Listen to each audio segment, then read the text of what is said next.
Hi friends, welcome to my channel. ಇವತ್ತಿನ recipe tomato chutney ಹೇಗೆ ಮಾಡೋದು ಅಂತ ನೋಡೋಣ. ಇದು ಚಪಾತಿ ಜೊತೆ, ರೊಟ್ಟಿ ಜೊತೆ, ಹಾಗೆ ಬಿಸಿ ಬಿಸಿ ಅನ್ನಕ್ಕೆ ತುಂಬಾ ಚೆನ್ನಾಗಿರುತ್ತೆ.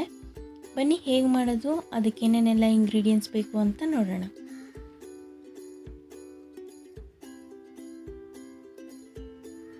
ಇಲ್ಲಿ ಒಂದು 3 ಈರುಳ್ಳಿ ಕಟ್ ಮಾಡ್ಕೊಂಡಿದ್ದೀನಿ. ಹಾಗೆ ಒಂದು 4 ಟೊಮೆಟೊ ಬೇಕಾಗುತ್ತೆ.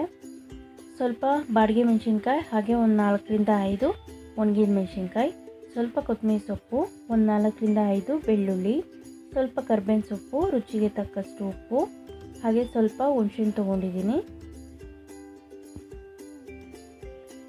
ಇಲ್ಲಿ ಒಂದು 1/4 ಬಟ್ಲಷ್ಟು ತೆಂಗಿನಕಾಯಿ ತೊಗೊಂಡಿದ್ದೀನಿ. ಹಾಗೆ ಒಂದು 2 ಟೇಬಲ್ ಸ್ಪೂನಷ್ಟು ಹುರ್ಗಡ್ಲೆ, 1 ಟೇಬಲ್ ಸ್ಪೂನಷ್ಟು ಉದ್ದಿನಬೇಳೆ, ಕಡಲೆಬೇಳೆ, ಒಗ್ಗರಣೆಗೆ ಸಾಸಿವೆ, ಕರಿಬೇವಿನ ಸೊಪ್ಪು, ಒಣಗಿದ ಮೆಣಸಿನ್ಕಾಯಿ ತೊಗೊಂಡಿದ್ದೀನಿ. ಈಗ ಸ್ಟವ್ ಹಚ್ಚಿ ಒಂದು ಕಡಾಯಿ ಇಟ್ಕೊಂಡಿದ್ದೀನಿ. ಕಡಾಯಿಗೆ ಒಂದು 2 ಟೇಬಲ್ ಸ್ಪೂನಷ್ಟು ಆಯಿಲ್ ಹಾಕ್ಕೊತಾ ಇದ್ದೀನಿ. ಆಯಿಲ್ ಚೆನ್ನಾಗಿ ಕಾದ್ಮೇಲೆ ಕಡಲೆಬೇಳೆ ಹಾಗೆ ಉದ್ದಿನಬೇಳೆ ಹಾಕ್ಕೊತೀನಿ.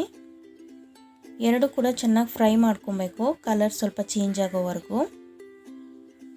ಇದು ಸ್ವಲ್ಪ ಕಲರ್ ಚೇಂಜ್ ಆದಮೇಲೆ ಇದಕ್ಕೆ ಈರುಳ್ಳಿ ಹಾಕ್ಕೊತಾ ಇದ್ದೀನಿ. ಈಗ ಈರುಳ್ಳಿ ಕೂಡ ಅಷ್ಟೇ ಚೆನ್ನಾಗಿ ಫ್ರೈ ಮಾಡ್ಕೊಬೇಕು. ನಾವು ಹಾಕೋ ಇಂಗ್ರೀಡಿಯೆಂಟ್ಸ್ ಎಲ್ಲ ಕೂಡ ಚೆನ್ನಾಗಿ ಫ್ರೈ ಮಾಡಬೇಕು, ಹಸಿ ಸ್ಮೆಲ್ ಹೋಗೋವರೆಗೂ. ಆಗ ಟೊಮೆಟೊ ಚಟ್ನಿ ಚೆನ್ನಾಗಿರುತ್ತೆ. ಇಲ್ಲ ಸ್ವಲ್ಪ ಹಸಿ ಸ್ಮೆಲ್ ಬರೋ ಚಾನ್ಸ್ ಇರುತ್ತೆ.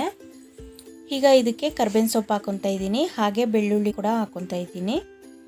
ಇದ್ರ ಜೊತೆಗೆ ಈಗ ಬಾಡಿಗೆ ಮೆಣಸಿನ್ಕಾಯಿ ಹಾಗೆ ಒಣಗಿದ ಮೆಣಸಿನ್ಕಾಯಿ ಹಾಕ್ಕೊತಾ ಇದ್ದೀನಿ.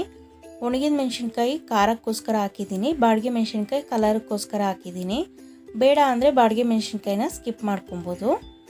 ಇಲ್ಲಿ ಹಾಗೆ ಒಂದು 2 ಫಾರಮ್ ಟೊಮೆಟೊ, 2 ನಾಟಿ ಟೊಮೆಟೊ, 2 ಮಿಕ್ಸ್ ಮಾಡಿ ಹಾಕ್ಕೊಂಡಿದ್ದೀನಿ. 2 ಮಿಕ್ಸ್ ಮಾಡಿ ಹಾಕೋದ್ರಿಂದ ಟೇಸ್ಟ್ ತುಂಬಾ ಚೆನ್ನಾಗಿರುತ್ತೆ. ಹಾಗೆ ರುಚಿಗೆ ತಕ್ಕಷ್ಟು ಉಪ್ಪು ಹಾಕಿ ಚೆನ್ನಾಗಿ ಮಿಕ್ಸ್ ಮಾಡಿ ಒಂದು ಲಿಡ್ ಕ್ಲೋಸ್ ಮಾಡಿ ಒಂದು 5 ಮಿನಿಟ್ಸ್ ಕುಕ್ ಮಾಡೋಣ. ಈಗ ಒಂದು 5 ಮಿನಿಟ್ಸ್ ಆಗಿದೆ. ಇದ್ರ ಜೊತೆ ಕಡಲೆಪಪ್ಪು, ಹಾಗೆ ತೆಂಗಿನಕಾಯಿ, ಕೊತ್ತಂಬರಿ ಸೊಪ್ಪು, ಸ್ವಲ್ಪ ಹುಣಸೆಹಣ್ಣು ಹಾಕ್ಕೊಂಡಿದ್ದೀನಿ. ಎಲ್ಲ ಹಾಕ್ಕೊಂಡು ಚೆನ್ನಾಗಿ ಒಂದು 5 ನಿಮಿಷ ಫ್ರೈ ಮಾಡಬೇಕು. ಈಗ ಇದು ಫ್ರೈ ಆಗಿದೆ. ಸ್ಟವ್ ಆಫ್ ಮಾಡಿ ಫುಲ್ಲು ಕಂಪ್ಲೀಟಾಗಿ ಕೂಲ್ ಆಗೋದಕ್ಕೆ ಬಿಡೋಣ. ಈಗ ಒಂದು ಮಿಕ್ಸಿ ಜಾರ್ಗೆ ಫ್ರೈ ಮಾಡಿರೋದು ಹಾಕ್ಕೊಂಡಿದ್ದೀನಿ.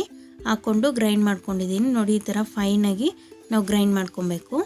ಈಗ ಒಗ್ಗರಣೆಗೆ ಒಂದು ಚಿಕ್ಕ ಬಾಣಲಿಯಲ್ಲಿ ಎಣ್ಣೆ ಇಟ್ಟಿದ್ದೀನಿ. ಎಣ್ಣೆ ಕಾದ್ಮೇಲೆ ಸಾಸಿವೆ, ಕರಿಬೇವಿನ ಸೊಪ್ಪು, ಹಾಗೆ ಒಣಗಿದ ಮೆಣಸಿನ್ಕಾಯಿ ಹಾಕ್ಕೊಂಡು ಚೆನ್ನಾಗಿ ಫ್ರೈ ಮಾಡ್ಕೊಬೇಕು.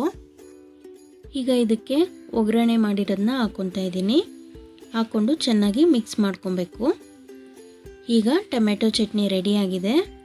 ಸರ್ವ್ ಮಾಡ್ಕೊಳ್ಳೋಣ.